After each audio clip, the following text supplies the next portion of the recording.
ఇప్పుడు నవ్వారు చక్కగా. దేవుని యొక్క శక్తి గల నామంలో ఈ అద్భుతమైన వాక్యాన్ని మీ మధ్యకి తీసుకురాబోతున్నాను.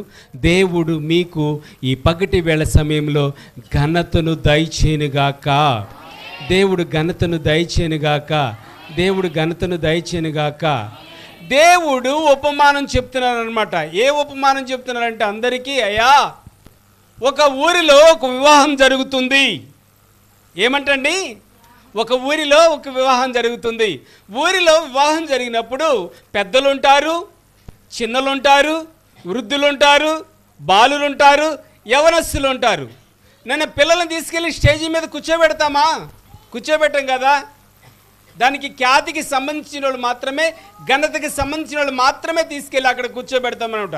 ఆ యజమానుడు ఎవరో, ఆ యజమానుడు అనుకుందాం. మీలో ఒకళ్ళు చెప్పండి, ఒకళ్ళ పేరు. ఎవరు పెళ్ళికి పిలిచింది? ఎవరు మీలో?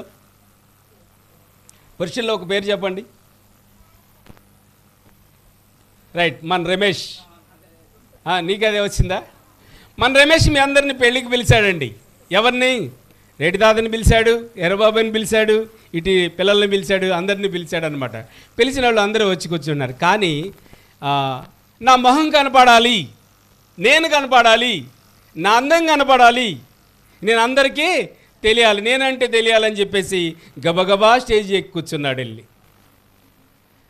ఈ రమేష్ బాబు కొంతమందిని, మన పెద్దల, మన ఊరు అధికారులని, నాయకుల్ని కొంతమంది పిలిచి వాళ్ళకి కొంచెం సీట్లు వేసాడనమాట. కొద్దిగా గౌరవిద్దాం.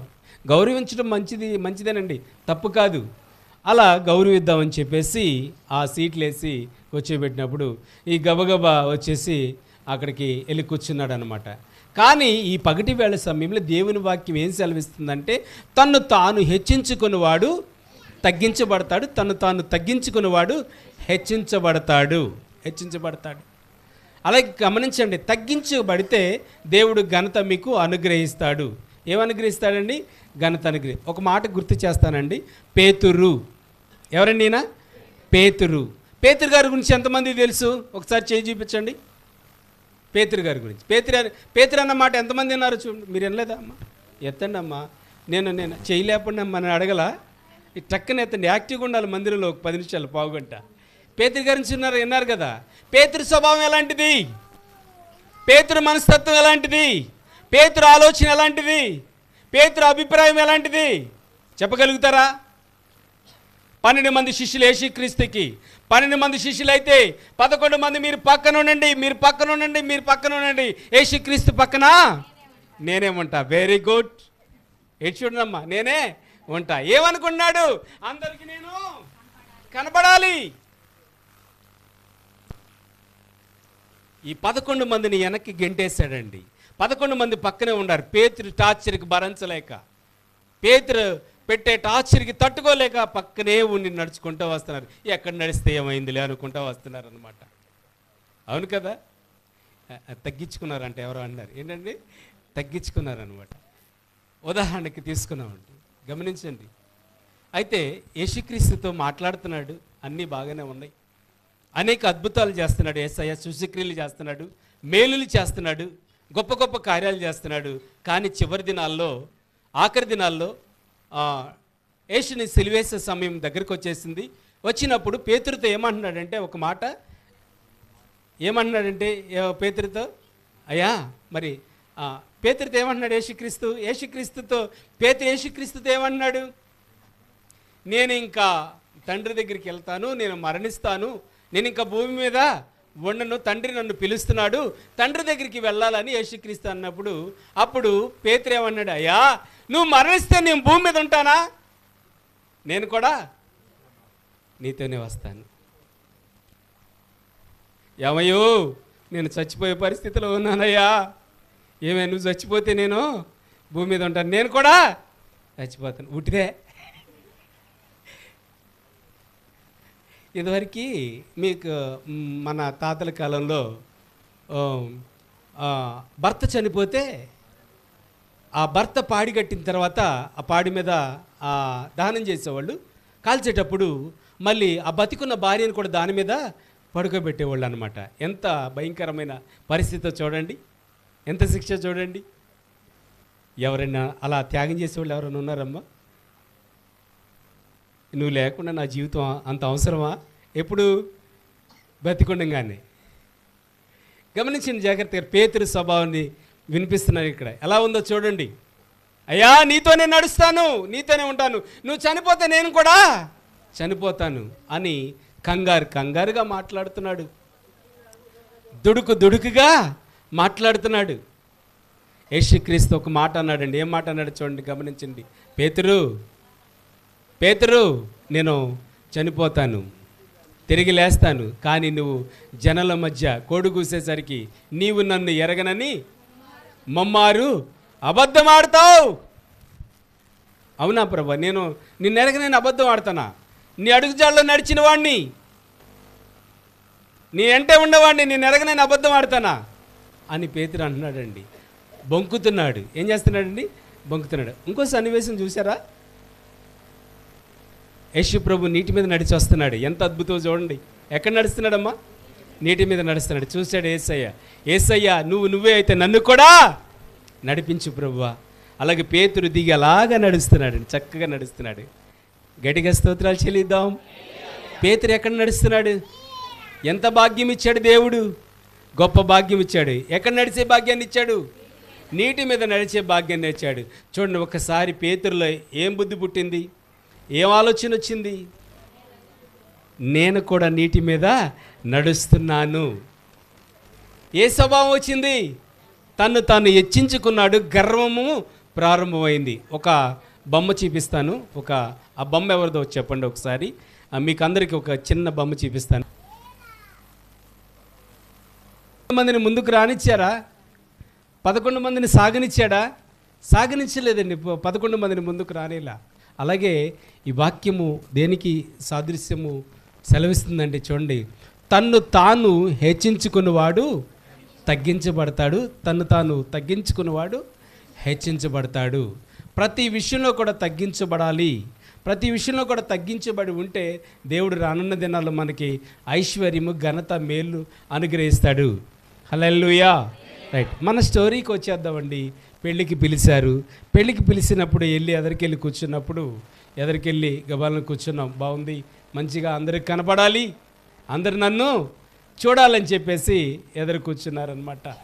ఎదురు కూర్చోగానే మరి ఆయన ఇంకా గొప్ప వాళ్ళని పిలిచినప్పుడు, అయ్యా మరి నేను పిలిచిన వాళ్ళు వచ్చారు, దయతో నువ్వు వెనక్కెళ్ళు. ఎంత అవమానమో కదా?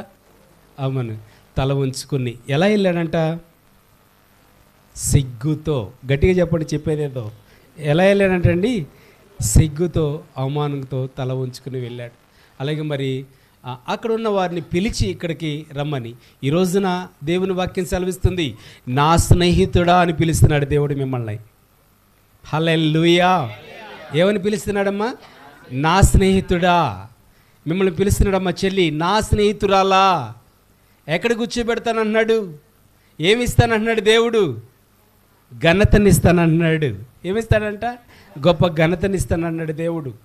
చూడండి, 2 విషయాలు మనం నేర్చుకుంటున్నాం. తను తాను హెచ్చించుకున్నవాడు తగ్గించబడతాడు, తను తాను తగ్గించుకున్నవాడు హెచ్చించబడతాడు. భార్య భర్త. ఎవరండి వీళ్ళు? భార్య భర్త. భర్త ఏమంటాడు?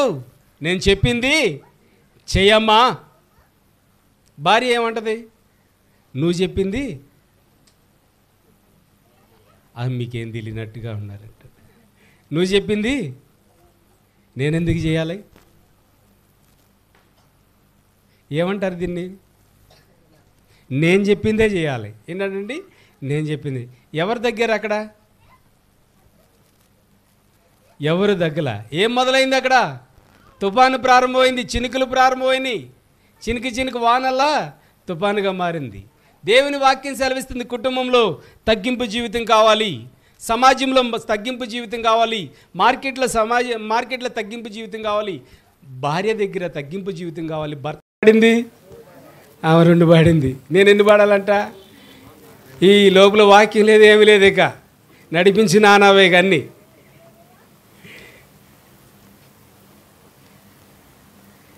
హల్లెలూయా. హల్లెలూయా. మనకు ఒక రూల్స్ ఉంది. ఒక్కొక్కళ్ళు ఒక పాట పాడాలి, ఒక్కొక్కళ్ళు చక్కగా ప్రార్థన చేయాలి, చక్కగా దేవుని స్తుతించాలి, గణపరచాలి, దేవుని ఆరాధించాలి, దేవుని హెచ్చించాలి అన్నాడు. అయ్యా యేసుక్రీస్తు ఎవరో నాకు తెలీదు ఏమంటున్నా అంతకుముందు, నేను నీతోనే జీవిస్తాను, మరణిస్తాను, నడుస్తానన్నవాడు యేసుక్రీస్తు ఎవరో నాకు తెలీదు. నువ్వే అయితే నన్ను కూడా నడిపించు ప్రభువా అని నీటి మీద నడుస్తున్నాడండి. నడవంగానే ఏం కలిగింది? ఏం కలిగిందండి? నీటి మీద నడిస్తే ఏం కలిగింది? నేను కూడా నీటి మీద నడుస్తున్నాను. కానీ గమనించండి, భక్తి ప్రారంభంలో విశ్వాసి ఎలా ఉంటాడు?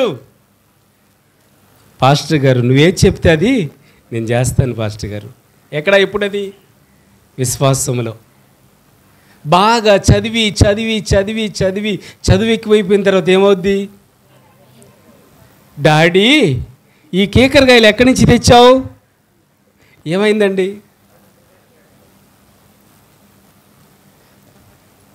గర్వం ఎప్పుడు ప్రారంభం అవుద్ది?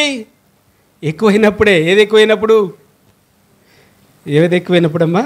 భక్తి ఎక్కువైనప్పుడే గర్వం ప్రారంభం అవుద్ది కాదంటారా? నాకు అన్నీ తెలుసులే. ఏంటండి? అన్నీ తెలుసులే. 66 ఒకసారి నన్ను నోటితో గట్టిగానండి. అంటే ఏం 66 అంటే? తెలుగులో చెప్పండి మీరు, నేను ఇంగ్లీష్లో చెప్పాను. 2 6లు ఇంకో భాషలో చెప్పండి అమ్మా. 66 చాలామందికి వెలిగిపోయే ఉంటుంది. చెప్పండి అమ్మ, అర్థమైన వాళ్ళు చెప్తారు ఒకసారి దాని భావాన్ని. ఎవరికి అర్థం కాలేదే? అర్థమే. అడుక్కునేవాడికి వాడు ఏ కూర రుచి చూడాలో తెలియదు, చీ అంటాడు, దాన్ని పక్కన పడేస్తాడు, దీన్ని ఆగుతాడు, పక్కన పడతాడు. ఏ కూర తింటాడు వాడు? ఏ కూర తింటాడండి? చూడండి, తిని తిని ఏమైపోయింది వాడికి? కసరేసింది. వాడు బిర్యానీ ముందు పెట్టిన చిచ్చి అంటాం, మనం బిర్యానీ ముందు పెడితే కళ్ళ పండగ తినేస్తాం. ఒకటే కూరగా మనకి. వాడికి ఎన్ని కూరలండి? చూడండి ఎంత జన్మ ధన్యమండి వాడిది. ఒక్క కూరన్నా సరిగ్గా తింటాడా? ఒక్క భోజనం సరిగ్గా చేస్తాడా? చూడండి ఏమి ఎక్కువైపోయింది కూరల మీద? భక్తి ఎక్కువైపోయి కూరలన్నీ పారేస్తున్నాడు. ఆ అమ్మేమో బిర్యానీ పెట్టింది, ఈ అమ్మేమో పచ్చడి వేసింది, ఆ అమ్మేమో గోంగూర వేసింది, ఆ అమ్మేమో తోటకూర వేసింది, ఆ అమ్మేమో పచ్చిపులుసు పోసింది, ఈయనేమో రమేష్ బాబు మాంసం కూర వేసాడు. ఈయన తింటాడు ఈయన? తను తాను హెచ్చించుకున్నవాడు తగ్గించబడతాడు, తను తాను తగ్గించుకున్నవాడు హెచ్చించబడతాడు. పేతురు అబద్ధం 3 సార్లు ఎరగనని అబద్ధం ఆడాడు కాబట్టి పారిపోయాడు. భయంకరమైన పరిస్థితుల్లోనికి వెళ్ళిపోయాడు. ఆ సమయంలో నిర్లక్ష్యంగా ఉన్నాడు. నేను చేయాలి, నేను కనపడాలి, సేవా జీవితంలో నేనే ఉండాలి, నాకన్నా వాక్యం ఎవరు చెప్పరని కాలు ఎగరేస్తే దేవుడు కిందకి దింపుతాడు. దింపడండి, కాలు ఎగరేయకూడదు. నేనే భక్తురాలని, నేనే ప్రార్థన పరురాలని. 40 years అండి. ఎంత ఎక్స్పీరియన్స్ అండి. మన చర్చి ప్రారంభించి ఎన్నాళ్ళు అవుతుంది? 40 years ఇండస్ట్రీ. ఏ ఇండస్ట్రీ అండి? నువ్వు నిన్నగాక మొన్న వచ్చావు. ఎన్ని సంవత్సరాల నుంచి ఉంటున్నా? ఎన్ని సంవత్సరాల నుంచి ఉన్నది కాదండి. ఏం కావాలి ఇక్కడ? ఘనత కావాలి. ఏం కావాలండి? ఘనత కావాలి. ఏ రాజ్యంలో ఘనత కావాలి? పరలోక రాజ్యంలో ఘనత కావాలి. ఎంతకాలం ఉన్నా క్రీస్తు బిడ్డగా చేర్చకపోతే, రక్షించబడకపోతే, బాప్తిసం తీసుకోకపోతే, ఆయన బిడ్డగా చేర్చుకోకపోతే ఘనత రాదు. నీకు ఘనత వస్తుందండి? ఘనత రాదు. ఎంతమంది అక్కడికి వెళ్ళారు? 10 మందిలో 5గురు మాత్రమే వెళ్ళారు. 5గురికి ఘనత దక్కింది, 5గురికి మాత్రం ఘనత దక్కలేదు. ఎందుకు ఘనత దక్కలా? వాళ్ళు ఇష్టానుసారంగా జీవించారు. దేవుని వాక్యాన్ని నిర్లక్ష్యం చేశారు. దేవుని వాక్యాన్ని సరిగ్గా వినలేదండి. విన్నట్టుగా విన్నారండి. కానీ అక్కడికి వెళ్ళాక యేసయ్యా అని మేము కూడా లోపలికి వస్తాం, యేసయ్యా అన్నారండి. యేసయ్య ఏమంటున్నాడు? మీరెవరో నాకు తెలీదు. అద్భుతాలు చూసామయ్యా, ఆశ్చర్యక్రియలు చూసామయ్యా, మేము కూడా గొప్ప కార్యాలు చూసామయ్యా, దేవుని మందిరంలో అద్భుతాలు చేస్తుంటే చూసామయ్యా. అది కాదండి. రక్షణ కావాలి, ఘనత కావాలి. ఏం కావాలండి? ఘనత కావాలి. ప్రతి విషయం కూడా దేవుని వాక్యం సెలవిస్తుంది. తగ్గింపు జీవితం కావాలి. ఏం కావాలండి? తగ్గింపు జీవితం. ఈ పగటి వేళ సమయంలో నువ్వు కన్నా తగ్గించుకుని ఉండినట్లయితే దేవుడు హెచ్చిస్తాడంట. హల్లెలూయా, హల్లెలూయా. మరి మందిరి విషయంలో తగ్గించుకుని ఉండాలి, భర్త విషయంలో తగ్గించుకుని ఉండాలి, భార్య విషయంలో, పిల్లల విషయంలో తగ్గించుకుని ఉండాలి. తగ్గింపు జీవితము ఆశీర్వాదానికి కారణమండి. అట్టి కృప మనకి దయచేయనుగాక, అట్టి భాగ్యము దేవుడు మనకి దయచేయనుగాక, అట్టి కృప దేవుడు మనకు అనుగ్రహించునుగాక, అట్టి ఘనతను మనకు దయచేయనుగాక. హల్లెలూయా. పరలోకపు ఘనతను మనం పొందుకొనుగాక, పరలోకపు ఘనతను మనం పొందుకొనుగాక, పరలోకపు ఘనతను మనం పొందుకొనుగాక. భూమి మీద ఎంతకాలం ఉంటామనేది ఎవరికి కూడా తెలియదు. నేను 100 ఏళ్ళు బ్రతుకుతాను అన్న వాళ్ళు మీ కుడి హస్తం చూపించవచ్చు. ఉన్నారా ఎవరన్నా? ఎవరు కూడా లేరు. ఏ రోజున ఏం జరుగుద్దో తెలీదు. రేపటి దినం మంది కాదు. చివరిలో ఒక మాట చెప్తాను, అద్భుతమైన మాట అండి. చూడండి, రేపు ఏమి సంభవించబోతుందో మనకి తెలియదండి. సిద్ధపడి ఉండండి. సిద్ధపడి ఉంటే దేవుడు అత్యున్నత సింహాసనం మీద తన పక్కనే కూర్చోబెట్టుకుని సింహాసనం పక్కనే ఘనతనిస్తాడంట దేవుడు. హల్లెలూయా. మారు మనసు లేకుండా, రక్షణ లేకుండా, క్రీస్తు బిడ్డగా చేర్చకుండా నేను అక్కడికి పోతాను, నేను అక్కడికి వెళ్ళిపోతాను, నేను అక్కడికి వెళ్ళిపోతానంటే అక్కడికి గేట్లు వేయబడతాయి. అక్కడి లోపలికి రానివ్వరు. రాణిస్తారండి? రానివ్వరు. అత్యున్నత సింహాసనం మీద కూర్చోబెట్టి అట్టి ఘనతలు దేవదూతలు వస్తాయంట. నిన్ను దేవదూతలు తన రెక్కలతో ఆరేసి రెక్కలతో ఊపుకుంటా తీసుకెళ్తాయంట పైకి. ఎంత భాగ్యమో చూడండి. అట్టి ఘనతను మనకు దయచేయనుగాక. ఆ ఘనత కావాలంటే, ఆ ఘనత పొందుకోవాలంటే, ఆ ఘనతకు అర్హురాలు కావాలంటే, నీవు ఆ ఘనతకు అర్హుడు కావాలంటే ఏం చేయాలి? ఈ రోజున తగ్గించబడాలి. ఏం చేయాలండి? తగ్గించబడాలి. మందిరంలో అదన్నా ఉండాలి. అది ఇక్కడ చాలా మందిరాల్లో జరుగుతుంది. అదొస్తే నేను రాను, నేనొస్తే అబ్బా ఎంత తగ్గింపు అండి. 2 చేతులు జోడించి వందనాలు చెప్పవచ్చు వాళ్ళకి. ఎంత తగ్గింపు. నువ్వు చెప్పావు కానీ బాబు, వాక్యం వరకే. తగ్గాలంటే నా వల్ల కాదు.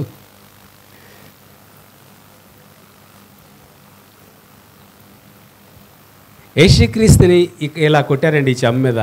ఏం చేశాడు? 2వ చెంప చూపించాడు. యేసుక్రీస్తుని ఒక చెంప మీద కొట్టారండి. ఏం చూపించాడు? మనం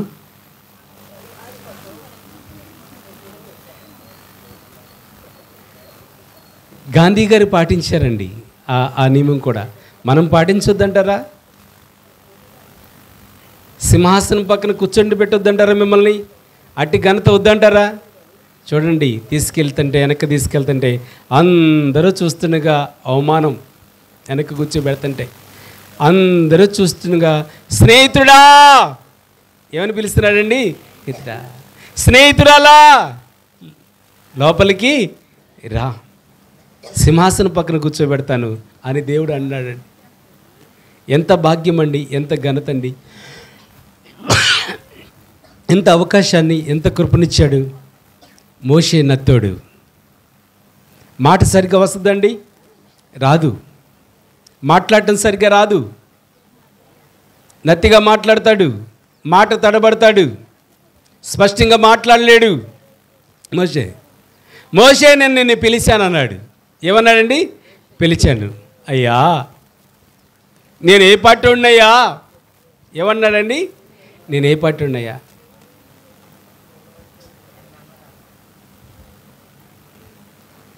నేను సేవకి పనికొస్తానా అన్నాడండి.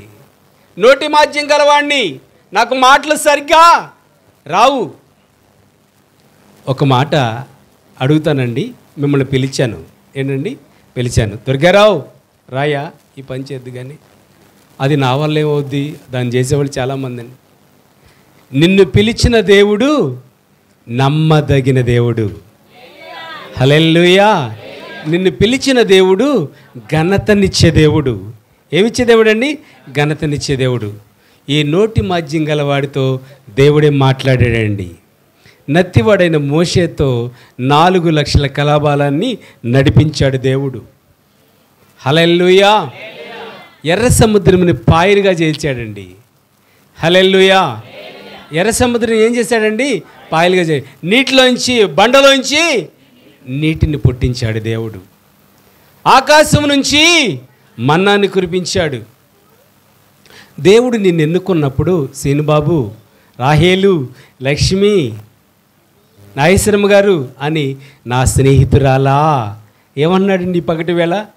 నా స్నేహితురాలా, నా స్నేహితుడా, నిన్నెక్కడ కూర్చోబెట్టాలో అక్కడ కూర్చోబెడతాను, అట్టి ఘనతను నీకు ఇస్తానని దేవుడు నిన్ను పిలుస్తున్నాడండి. పిలిచి పరలోకంలో సింహాసనం పక్కన కూర్చోబెడతాను అన్నాడు. ఇంకా లోకం వైపు తిరగవసరం లేదు. లోకానుసారమైన ఆశల వైపు మనము తిరగవసరం లేదు. నేత్రాశల వైపు తిరగవసరం లేదు. లోక డమ్మం వైపు మనం తిరగవసరం లేదు. యథేచ్ఛల వైపు తిరగవసరం లేదు. మదమత్సరముల కామక్రోధుల వైపు మనము తిరగవసరం లేదు. ఇంకా అవునా కాదని డౌట్గా ఉండవసరం లేదు. దేవుడు చేస్తాడా చేయడనేది నేను అల్ప విశ్వాసంగా ఉండొద్దు.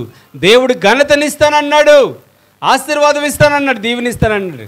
ఒక్కసారి మనలో ఎవరికన్నా సమయం వస్తే పరలోకం వెళ్తుంటే చూడండి, ఎంత దేవదూతలు సమూహంతో వెళ్తామండి. నీ పక్కన ఏం చేస్తాయంటే దేవదూతలు సెల్యూట్ చేస్తూ ఉంటాయంట, రెక్కలు ఊపుతూ ఉంటాయంట. ఈ శరీరం పోద్ది, మహిమ శరీరం వస్తుంది నీ దగ్గరికి. దేవుని మహిమ శరీరం ధరిస్తాడండి. అట్టి రాజ్యము దేవుడు మనకి దయచేనుగాక. హల్లెలూయా. అట్టి రాజ్యం మనందరికీ దయచేనుగాక. అట్టి ఘనతను నాకు దయచేనుగాక. అట్టి ఘనతను మీ అందరికీ దయచేనుగాక. ఎప్పుడు ఆ ఘనత వస్తుంది మనకి? ఒక్కళ్ళు కాదమ్మా, అందరూ చెప్పండి. ఎప్పుడు ఆ ఘనత వస్తుంది? ఆ విజయ్ కుమార్ గారు, రెడ్డి తాత, కుటుంబరామాయి వీళ్ళు కూడా చెప్పాలి. వీళ్ళు కూడా చెప్పాలి. వెంకటేశ్వరమూర్తి, కోటేశ్వరమూర్తి వీళ్ళు కూడా చెప్పాలి. తగ్గించుకున్నప్పుడు ఆ ఘనత వస్తుంది. ఎప్పుడు వస్తుందండి? అలాగే ఫ్యామిలీలో తగ్గించుకుంటే వాల్యూ ఉంటుంది. ఉండదంటారా? ఉంటుందండి. తగ్గించుకుంటే రోజు కరుతున్నావు అనుకో, ఇంకా అందరు నిన్ను వదిలిపెట్టి వెళ్ళిపోతారు. ఏమంటారు చెప్పండి అమ్మ, తెలుగు భాషలో చెప్పండి. పిచ్చిది అంటారు. కరుతున్నావు అనుకో పిచ్చోడు అంటారు. ఏమంటారండి? పిచ్చోడు. కరవమాగండి. ఇంట్లో కరుతున్నారా? కరవమాగండి. తగ్గింపు జీవితం ఏం కలిగి ఉండాలండి? భర్త రాగానే ఖర్చేయటం, భార్య రాగానే ఖర్చేయటం, బిడ్డలు రాగానే ఖర్చేయటం. బిడ్డలు ఇంట్లో ఉంటారా? ఉంటారండి? రమేష్ బాబు వచ్చాడనుకో, నా సినిమా గబగబగా ఖర్చేసింది అనుకో, వస్తాడండి ఇంటికి, హోటల్కి వెళ్తాడు భోంచి. ఉదాహరణ చెబుతున్నానండి. వస్తాడండి. చూడండి, గమనించండి.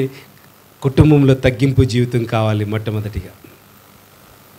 మొట్టమొదటి కుటుంబం మీద గురి పెడతారా? పరిచర్య మీద గురి పెడతారా? దేని మీద గురి పెడతారు? ఫస్ట్ కుటుంబం కావాలా, పరిచర్య కావాలా? ఫస్ట్ చెప్పండి ఏదో ఒకటి గట్టిగా. కుటుంబం కావాలన్న వాళ్ళు చేయొద్దండి. కుటుంబంలో తగ్గి ఉంటారన్న వాళ్ళు మొట్టమొదటిగా. రైట్. 1, 2 సగం ఎత్తుతున్నారు తెలివైన వాళ్ళు. సగం తర్వాత ఎత్తారు మళ్ళీ. ఎప్పుడు పరిచర్య అన్నప్పుడు ఎత్తారనమాట.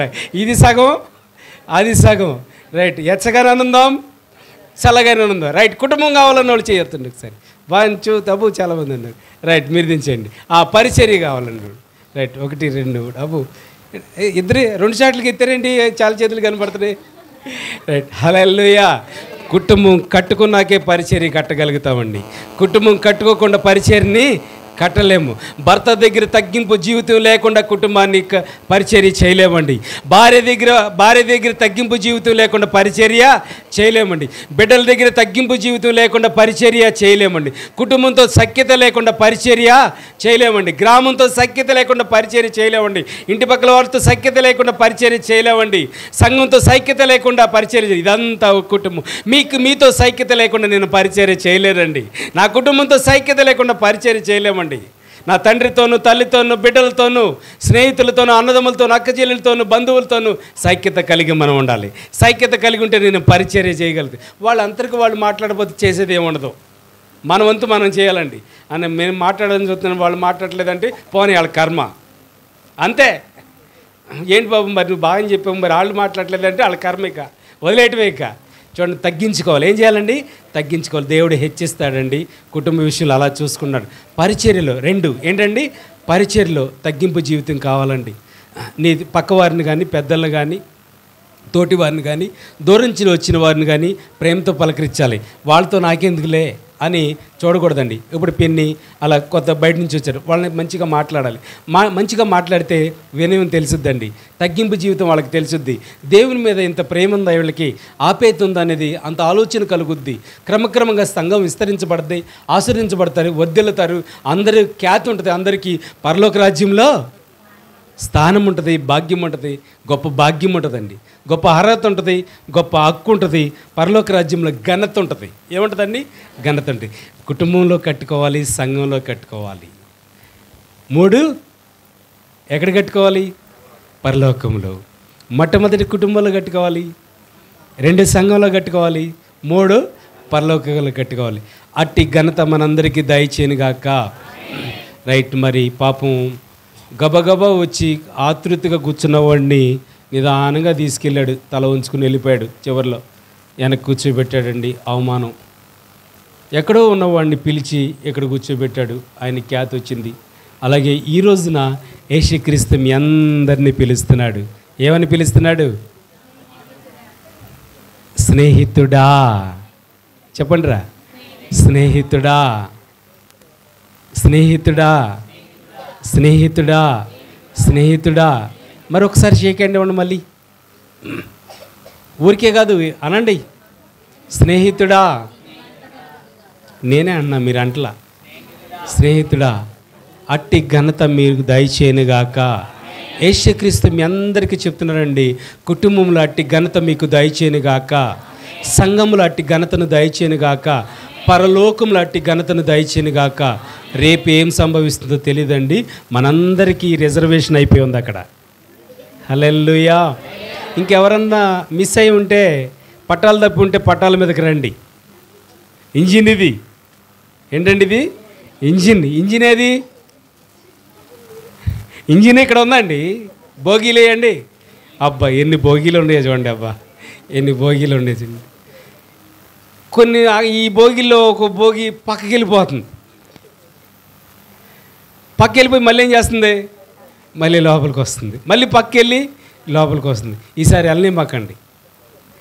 మీరు వెనమల ఉన్న బోగి, ఎదురున్న బోగి ఏం చేస్తుంది? నొక్కేయండి పట్టుకుని. గొర్రెల్ని ఎప్పుడు కొత్త అవుతుంది వాక్యం. గొర్రెలే కనాలి. కాపరి గొర్రెల్ని మేపుతాడు. ఏం చేస్తాడు నాన్న? మేపుతాడు. అయితే గమనించండి చక్కగా. మరి ఇంజిన్ ఇది, బోగీలు అవి, నడిపించేది ఎవరు? చెప్పాలి గట్టిగా, నడిపించేది ఎవరు? యేసయ్య. హల్లెలూయా. ఎక్కడికి తీసుకెళ్తాడు మనల్ని? ఏమి ఇవ్వటానికి? ఘనతనివ్వటానికి. ఏమి ఇవ్వటానికి అండి?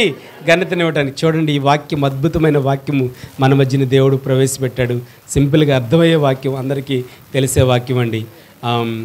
దేవుని సన్నిధిలో మరి తగ్గించుకుని మనం ఉంటే, మందిరంలో సన్నిధిలో వినయం కలిగి, విధేయత కలిగి, ప్రార్థనా మందిరంలో, కుటుంబంలో, ఫ్యామిలీలో, సమాజంలో వినయం కలిగి ఉంటే రానున్న దినాల్లో దేవుడు ఏం చేస్తాడండి?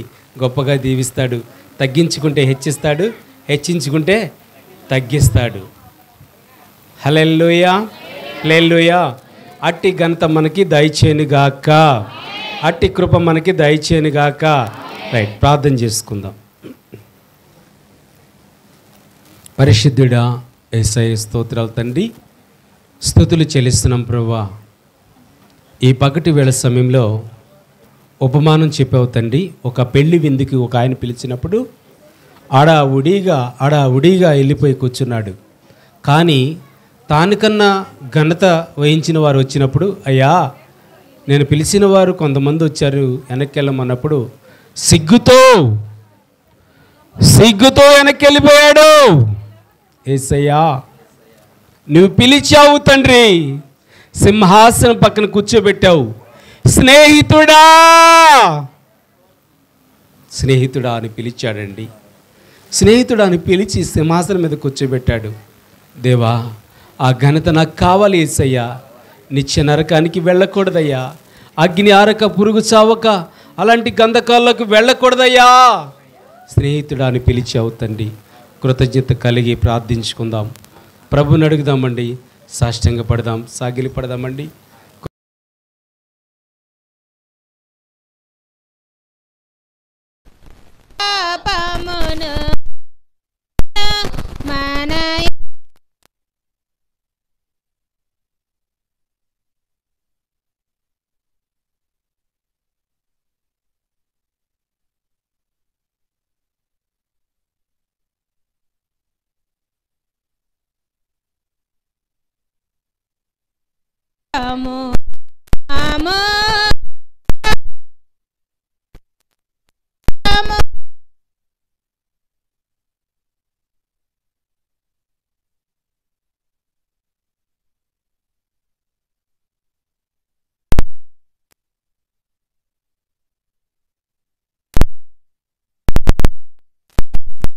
రుగనియో పావన మూర్తి పాపవిమోచకుండ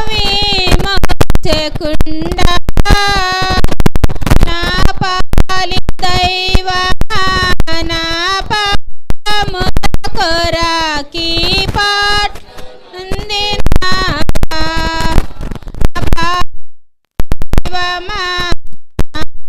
పాపముల నందినావా చెడుగు యూదులు పెట్టు పాట్లకు నడ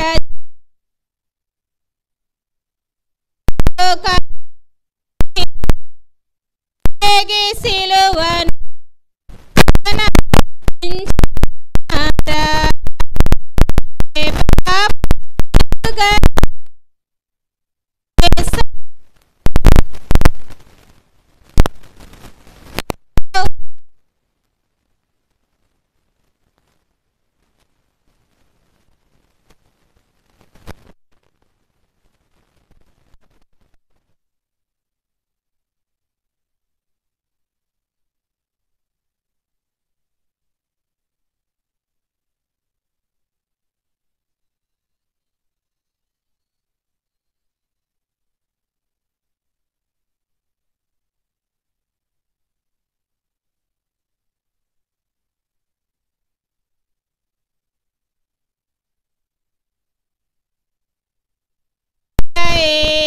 ప్రేలాడి యేసయ్యా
నీ సన్నిధిలో ఆయన సన్నిధిలో స్నేహితుడా అని